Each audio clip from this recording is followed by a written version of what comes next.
je voulais déjà vous remercier de nous avoir permis de faire cette présentation, puisque le programme qu'on va vous présenter est donc une adaptation d'un programme québécois. On a vu ce matin que les Québécois avaient pas mal de choses sur lesquelles on pouvait s'inspirer. C'est un programme qui concerne bien cette question de la prévention, mais dans la dimension plutôt liée à la santé psychologique et sociale. C'est aussi un programme qui interroge la place de la santé à l'école. Il y a déjà peut-être pas une place suffisante de cette question de la santé à l'école, et les programmes qu'on y retrouve sont plutôt des programmes de prévention du côté du sanitaire. Et là, l'idée, c'était de pouvoir justement mettre en œuvre un mode de prévention qui est plutôt sur les dimensions, comme je disais, plus larges de la santé. C'est aussi un programme qui est pédagogique, dans le sens où il s'inscrit dans le socle commun de compétences. Alors, pour ceux qui ne connaissent peut-être pas, il y a un socle commun de compétences qui a été défini pour l'éducation nationale avec des contenus du côté des mathématiques, du français, de l'histoire géo, etc. Et les deux derniers axes portent sur les savoir-être et les vivre ensemble. Et du coup, l'idée de ce programme, c'est aussi de permettre finalement au personnel de l'éducation nationale de trouver un outil qui vont leur permettre de prendre en compte ces dimensions-là, qui ne sont pas traduites dans les programmes sous forme de volume horaire, par exemple, ou de choses comme ça. Je crois que c'est encore trop près. Alors, l'adaptation qu'on mène, c'est depuis 2005, essentiellement avec le soutien de la politique de la ville, et donc anciennement du GRSP, actuellement de l'ARS, en partenariat avec l'éducation nationale. Au départ, ce qui nous a amené à nous intéresser à ce programme, c'est que du côté du planning familial, on intervient beaucoup dans ce champ qu'on appelle l'éducation à la sexualité, et on s'est rendu compte que avant de pouvoir amener les discours en termes de santé sur l'adoption des comportements de prévention et de santé, on avait besoin de prérequis qui étaient plus sur finalement la question de l'estime de soi, par exemple, qui était centrale dans ce qui pouvait permettre aux personnes de s'approprier des messages liés à la santé. On avait besoin de pouvoir travailler sur des compétences personnelles, une capacité à se positionner par rapport aux autres, à se respecter soi-même, à identifier ses propres besoins. Et du coup, on a voulu finalement intervenir de façon précoce pour aider à la construction de ce socle de base sur lesquels on allait pouvoir ensuite intervenir avec des messages liés à la santé affective, sexuelle, etc. Donc ça rejoint ce qui a déjà été dit ce matin par M. Derouet sur la prévenance, où on est vraiment de ce côté-là. C'était aussi des demandes qui étaient identifiées du côté des professionnels. Ce programme au Québec est mis en place, donc c'est un... Ah oui, pardon, excusez-moi. C'est un programme qui se centre sur la parole et qui s'adresse essentiellement aux plus jeunes, qui travaille sur 3 facteurs de ce qu'on appelle les facteurs du développement affectif et social, qui sont la conscience de soi, c'est-à-dire le fait de pouvoir identifier ses ressentis, ses sensations, ce qui est agréable ou désagréable pour nous, pouvoir déjà être conscient de ce qui se passe à l'intérieur de nous. La réalisation de soi qui renvoie à ce qu'on a l'habitude d'appeler l'estime de soi, c'est-à-dire la connaissance de ses capacités et de ses limites, et l'interaction sociale qui renvoie plutôt aux relations avec les autres. Ce que je fais, ce que ça fait chez l'autre, ce que l'autre fait, ce que ça fait chez moi. Voilà. Et l'idée, c'était que, pour nous, c'était plutôt intéressant d'utiliser ce programme-là parce qu'il avait été expérimenté et évalué à grande échelle, et on ne jouait pas aux apprentis sorciers en mettant ça en place. Donc, de façon plus globale, les objectifs, on les retrouve, c'est travailler sur une meilleure connaissance de soi, favoriser une bonne estime de soi, favoriser l'adoption d'écoute positive, puisqu'on va le voir, on se centre beaucoup sur la parole, les règles d'écoute, etc. Pouvoir se positionner de façon non violente dans les moments où on n'est pas d'accord, par exemple, etc. Dans cette question de la responsabilité, c'est-à-dire dans le lien que les personnes investissent par rapport à ce qu'elles font et à leurs actes, et sur la promotion du bien-être. Donc voilà, ce que je commençais à dire tout à l'heure, mais qui était plutôt là, c'est qu'au Québec, c'est mis en place tous les jours, dès la maternelle, voilà, avec des enseignants qui sont formés. Donc effectivement, quand on a voulu l'adapter au contexte de l'éducation nationale française, à Marseille, on a commencé à mettre en place une fois par semaine, c'était déjà pas mal. Aujourd'hui, on a des classes de 5e et des classes de maternelle qui le mettent en œuvre, et on travaille sur la continuité autour de groupes scolaires. Comme c'est un programme qui est essentiellement porté par les enseignants, on a quand même tout un travail qui est fait vis-à-vis d'eux, c'est-à-dire qu'on leur propose un temps de formation à l'animation de ce programme et l'expérimentation de ce qu'on lui propose. Ensuite, on les accompagne dans les temps qui suivent leur formation, dans l'idée qu'on puisse échanger à partir d'éléments pratiques et qu'ils puissent ensuite s'autonomiser. Le but, c'est que derrière, les enseignants puissent continuer à animer en étant seuls. Et on leur propose des temps de ce qu'on appelle de régulation, c'est-à-dire de retour collectif sur la pratique qu'on anime avec eux. Voilà, donc aujourd'hui, et encore, il y a eu pas mal de freins l'an dernier du fait du contexte connu par l'éducation nationale, avec des baisses de personnel, etc. Mais on est à peu près à équité entre le nombre de classes qui sont actives de façon autonome et le nombre de classes qu'on accompagne. Ce qu'on essaye aussi de mettre en place, c'est des logiques qui sont territoriales, c'est-à-dire qu'on investit les acteurs sociaux, les centres sociaux, les acteurs de proximité, etc., pour qu'il y ait une cohérence dans les attitudes éducatives, dans la prise en compte de ces dimensions-là, à l'échelle d'un territoire. Et il émerge aussi, du fait de ces acteurs de proximité, des envies de travailler avec les adultes. Donc du coup, voilà, on accompagne aussi des synergies un peu plus globales sur Marseille, Centre, Nord et Saint-Brand-Médonné. Alors, peut-être pour être un petit peu plus concret sur qu'est-ce que c'est que ce programme de développement affectif et social, un des outils principaux, c'est ce qu'on appelle, ce que les enfants appellent le cercle magique. Donc c'est un groupe de parole, mais qui a des règles un petit peu spécifiques pour permettre la communication. Déjà, on parle de soi et de ce qu'on ressent, c'est-à-dire qu'on ne parle pas de ce qu'on pense ou de ce qu'on a fait. Et à partir de ce qui est amené par les participants, on construit une parole collective. C'est-à-dire que, par exemple, si on prend des exemples de thèmes qui sont, si on travaille sur la conscience, c'est-à-dire le fait d'être en contact avec ses émotions, on va travailler sur un endroit où je me sens bien, par exemple.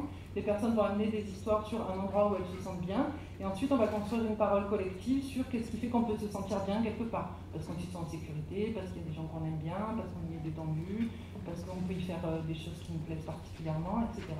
Et du coup, ça permet de construire comme ça, finalement, d'apprendre aussi des émotions, des ressentis et des expériences des autres, et de pouvoir s'y reconnaître. C'est une écoute dans laquelle on ne commente pas ce que disent les autres. Par exemple, si on dit « une fois où j'ai eu peur », on ne dit pas « t'as raison d'avoir peur » ou « t'as tort d'avoir peur », on n'est pas dans ce genre de choses-là. Et on n'analyse pas non plus « tu as peur de ça parce que… ». Alors après, si on veut illustrer avec des thèmes sur les différents facteurs dont j'ai parlé, du côté de la réalisation, c'est-à-dire la capacité à avoir conscience de ce qu'on sait faire, on va travailler sur des thèmes comme une chose dont je sais me servir seule, par exemple. Comment j'ai fait pour arriver à apprendre à m'en servir, comment je me sentais quand j'arrivais pas, et maintenant, qu'est-ce que ça me fait d'y arriver. Ou une fois où je me suis sentie fière, par exemple, qu'est-ce que ça peut faire. Voilà. Si on est sur l'interaction sociale, on peut être sur qu'est-ce que je fais pour me faire des amis, comment je montre à quelqu'un que je suis content de le voir, quelqu'un a fait quelque chose qui était agréable pour moi, mais désagréable pour lui. Enfin, j'ai fait quelque chose qui était agréable pour quelqu'un, mais désagréable pour moi. On travaille aussi sur l'ambivalence des sentiments, c'est-à-dire qu'au départ, il va y avoir les sentiments qui sont agréables, les sentiments qui sont désagréables, et ensuite, un peu des deux. J'ai fait quelque chose qui m'a fait à la fois très plaisir et très peur, par exemple. Et du coup, on va comme ça dans la complexité de l'expression avec les enfants. Et les personnes qui animent ce temps-là prennent part à ce temps de parole. C'est-à-dire que les adultes, que ce soit les enseignants, les personnes du planning qui co-animent ou les autres personnes qui participent, disent leur histoire, disent les endroits où elles sont bien, disent des fois où elles ont eu peur, disent les choses dont elles arrivent à se servir seules, et surtout comment elles se sentent. Et ça, pour les enfants, c'est quelque chose d'extrêmement précieux. Alors, sur les résultats, donc la précision par rapport à ces résultats, c'est qu'on attend des retours du laboratoire de santé publique sur une évaluation auprès des enfants, une évaluation externe qui a été menée par rapport à l'expérimentation sur Saint-Maur-en-Belle-de-Mai. Donc là, ce que je vous présente, c'est plutôt ce que nous, on en retire en termes de bilan dans les discussions, dans ce qu'on peut retrouver, dans ce que nous disent les enseignants.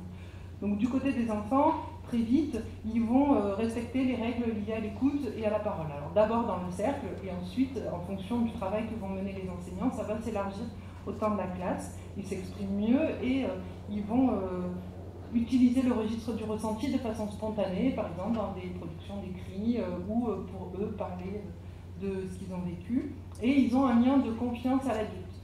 Ils adressent souvent beaucoup plus de choses aux enseignants et souvent ils se sentent plutôt heureux de venir à l'école. Et du coup, c'est cette dimension qu'on réinvestit aussi avec certains collèges sur cette question de la prévention des déscolarisations, où on travaille sur déjà comment je me sens dans l'école. Au niveau du groupe classe, on remarque généralement qu'il y a une meilleure ambiance de classe, quelque chose de plus apaisé, et qu'il y a des comportements de coopération qui émergent entre les enfants, d'entraide. Ils ont tendance aussi à gérer leurs conflits de façon peut-être un peu plus apaisée aussi. Alors du côté des enseignants, déjà, ils apprécient la relation qui s'instaure avec les enfants. Du fait de vivre ce moment-là dans la semaine, ils ont une relation qui qualifie eux de plus humaine tout le reste du temps finalement. Et ils ont aussi un regard différent sur les enfants.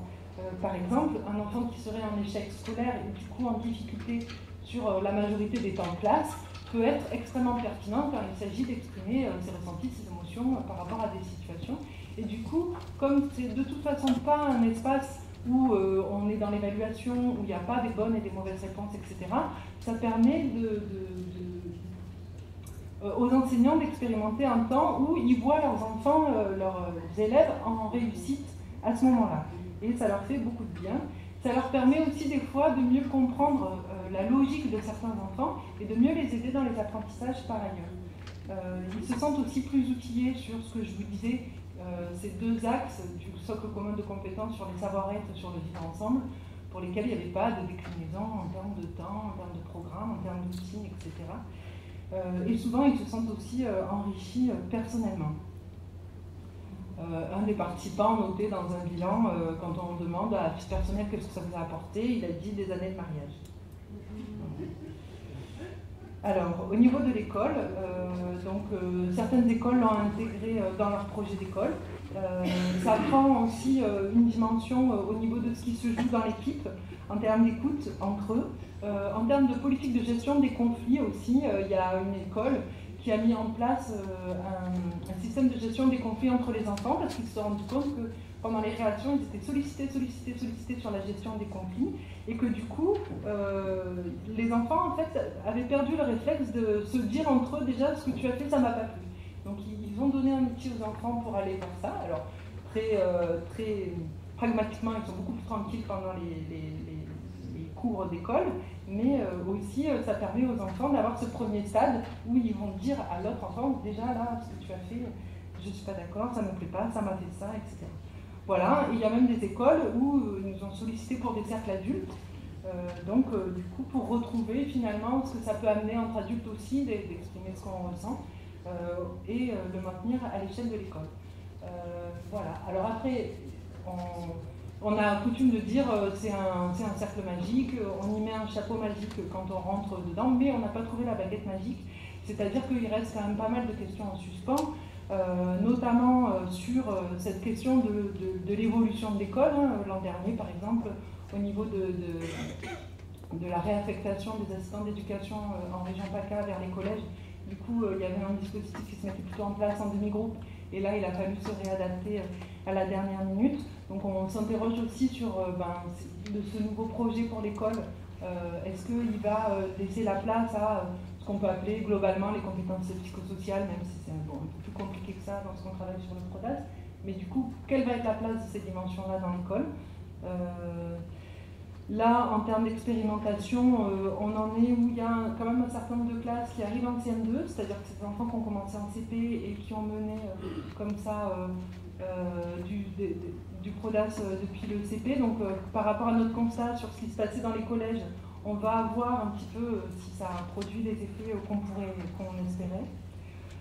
Et après aussi sur cette question de la transférabilité du dispositif. Voilà, c'est aussi des questions en termes d'expérimentation qu'on se pose. Et aussi sur comment on va finalement travailler cette dimension hors scolaire pour créer cette cohérence autour de ce qui peut être mis en place à l'école, que ça ne porte pas uniquement sur l'école, mais qu'il y ait une cohérence plus globale. Voilà. Donc, après, du coup, là j'ai mis une petite citation qui est finalement ce qu'a écrit un groupe d'enfants de CE2, donc en 3e année de Prodas, à l'animatrice. Voilà, ils m'ont expliqué ce que le Prodas leur avait apporté, et je pense que c'est suffisamment explicite pour pouvoir voilà, dire un petit peu ce que les enfants peuvent dire de cette expérience-là. Voilà. Merci beaucoup.